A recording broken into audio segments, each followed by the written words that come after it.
Ang nag-trip na linya ng kuryente sa Polangi Hydropower Plant ang tinitignang dahilan ng blackout sa Mindanao kahapon.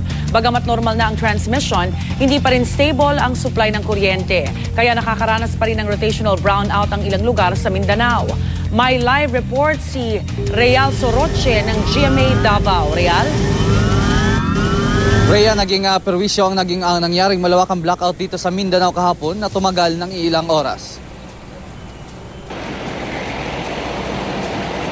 Matapos ng ilang oras na blackout dito sa Mindanao kahapon, naikabit ng muli sa linya ng National Grid Corporation of the Philippines o NGCP ang lahat ng power substation. Pero bagamat normal ang transmission, ang problema, hindi pa rin stable ang supply ng kuryente. Kaya naman, nakakaranas pa rin ang ilang lugar dito ng rotational brownouts.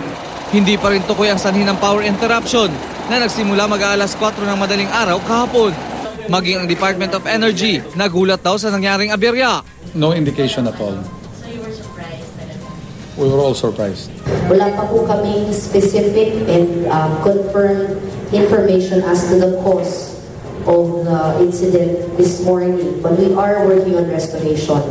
As soon as matapos po ang restoration, tsaka ho namin mabibigyan ng pansin yung pag-aaral at pagsusuri kung anong nangyari. Base sa paunang investigasyon ng DOE, nag-trip ang linya ng kuryente sa Polangi 4 Hydropower Plant sa Bukidnon. The Polangi went down, then right after that, nagsunod-sunod lahat. The indication is that if it's the plant, okay, probably there was a problem with the breaker of the plant. If it's the line, then it's the line along that area that started it.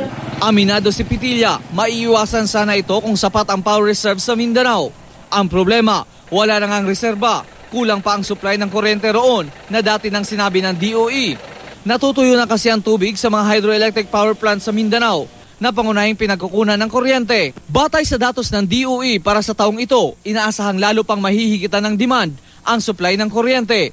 Itinatayo pa lang ang 4 na power projects sa Davao del Sur, Sarangani, Misamis Oriental at Iligan City. Kaya posibleng sa 2015 at 2016 pa lubusang maramdaman ang kaluwagan ng supply.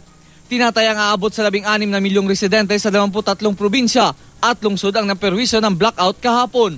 Apektado ang maging komersyo, supply ng tubig at serbisyo publiko dito sa Mindanao.